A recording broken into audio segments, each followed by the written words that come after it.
Hi and welcome back to the channel. Today we're back looking at this 09 gauge, so that's 7mm to the foot running on 9mm gauge track, model of a tiny little 18-inch gauge works Loco. As you can see from last time when we saw it, when it was just in a grey primer, it's moved on quite a bit. I've given it all over coat of black, and then I've started to do some of the detail painting. I obviously have gone for something kind of fairly grotty looking. I mean, you can see with the way I've painted this buffer beam, I've not gone for nicely painted and lined. So I'll put up the photo here that I was using previously to show you what it looked like, that I took at the National Railway Museum, and you'll see it's nice and gloss black. It's got a Lancashire and Yorkshire Railway logo on it. It's lined. Most of that is probably fiction. In reality, as far as I can tell, they were basically painted black, red buffer beams, and that's it. And even the fact that I've painted some of these pieces out in brass would have been difficult to see on the original. I'll put up another photo here. This is by Richard Greenwood, no relation, and I'll link to where I found it in the description. But as you can see, the Loco's grotty. It's filthy, and that's where the inspiration for this front buffer beam came from. So as I say, I've picked out lots of the detail. You can see the sight glass, the main gauge at the back that needs there's a dial in the kit to glue into there, a paper dial which I need to glue on. The valves so that it doesn't kind of explode. And yeah, so and then I've kind of just done kind of oily steel for lots of the wheels and other bits to try and replicate what you can see in what I could see in the photo, as I say, especially the front and back buffer beams. So yeah, it's grotty, it's filthy, and it's going to get even worse.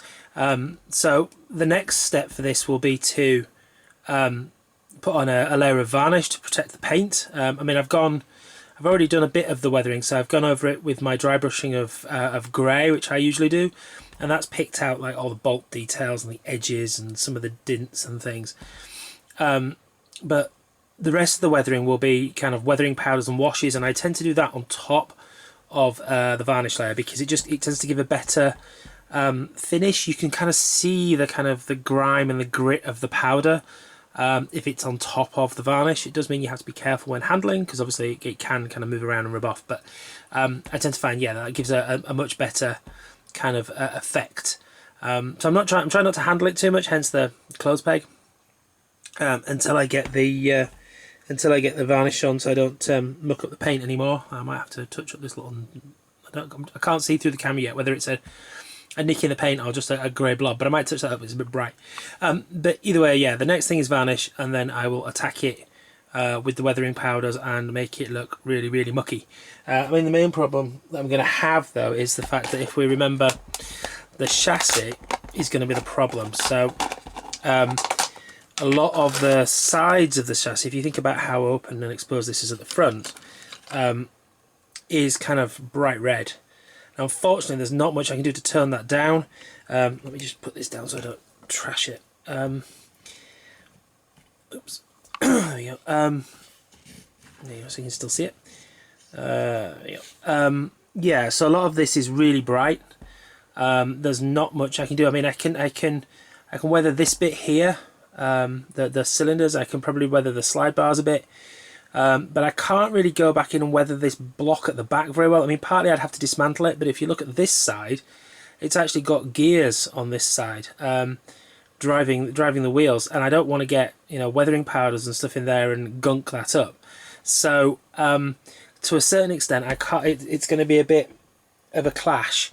Yeah, there's not much I can do about that. As I say, I will kind of try and weather the outer bits, and hopefully by the time it's low down on the track and it's in shadow underneath the Loco, it won't be too glaring. But we will have to see how that goes. As I say, I'm kind of limited in what I can do, so it will just be what it is really for this part. But I'm really happy with how this is going. I need to do the nameplates, as you'll have seen in the photo that I had up earlier. The example I'm copying is Wren, which is the one that's actually preserved at the National Railway Museum. Although I think it's on loan somewhere else at the moment while they have building work done at the Railway Museum. But anyway, it's the same one that's shown in David's photo as well. So I do have nameplates for that. So if I can find it. The strangest nameplates I've ever had to fit, because if I get it to focus, there you go, you can see it says Wren.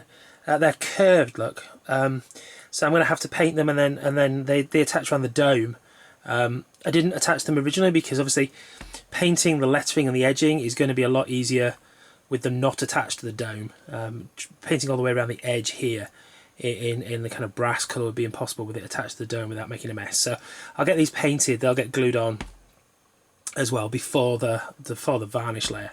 But that's basically, yeah. Then so I'm almost there really. I mean, obviously one other thing I haven't done yet is I haven't done the match truck to go with it, that would have the tools and coal and whatever else in it. So I need to do that as well. But I don't have the wheels for that yet. It's a Graham Farish wagon that I don't have. But there's the paper dial. I haven't worked out yet whether it's a transfer or whether I have to cut it out.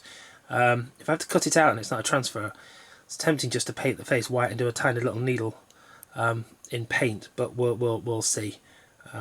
Anyway, all that will be in the next video, whenever that happens to be. So hope you've enjoyed that and agree that it's looking pretty good, I think. And if you want to see the next video, whenever that appears, then don't forget the subscribe button should be down here somewhere. Thanks again for watching. Bye for now.